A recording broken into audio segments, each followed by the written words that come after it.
All right, let's talk about Python. Sometimes in your code, you just need an emergency exit. And today, we're going to dive into this super simple but absolutely crucial command that lets your code, well, basically break out of a loop the second its job is done. I mean, picture this. You're telling your program to search through thousands, maybe millions of items in a list. And your code finds what it's looking for on like the second try. Do you really want to make your computer waste all that time and processing power checking the other 998 items? No way. There has to be a way to just stop. To really wrap our heads around this, let's just forget about code for a second. Let's think about something a little more dramatic, like, say, a fire alarm. Okay, so think about your workday, right? That's kind of like your loop.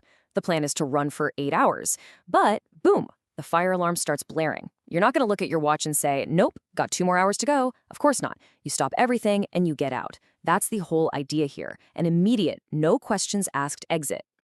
Okay, so how do we actually pull that fire alarm inside our code? Let's take that exact idea and see how it translates directly into Python. So check this out.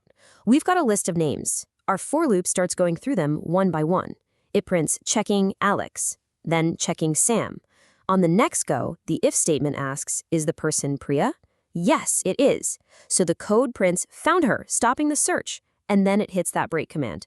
Instantly, the loop just terminates. It's over. It will never even look at John or Sarah. And that right there, that's the official definition.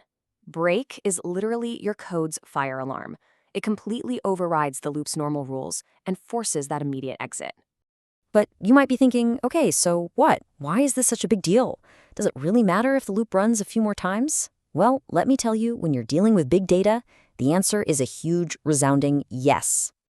Imagine our little list didn't just have 5 names. Imagine it had, say, 1,000 names. And what if Priya was the very first name on that list? Without that break command, your poor computer would find her right away and then just mindlessly check the other 999 names. What a massive waste of time and energy. And this is why break is so incredibly important.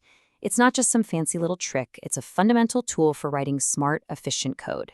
You're basically telling the computer, hey, you're done. You've found the answer. You can stop working so hard now. All right, you ready for a super quick knowledge check? Let's make sure this whole idea has really sunk in. Okay, think about this for a second. A while true loop, that thing is designed to be an infinite loop, right? It's supposed to run forever and ever. So what do you think happens when we drop our powerful little break command inside of it? And there it is. The break command always wins. It's so powerful, it gives you the ability to stop any loop, even one that was built to be infinite. It really is the ultimate stop button.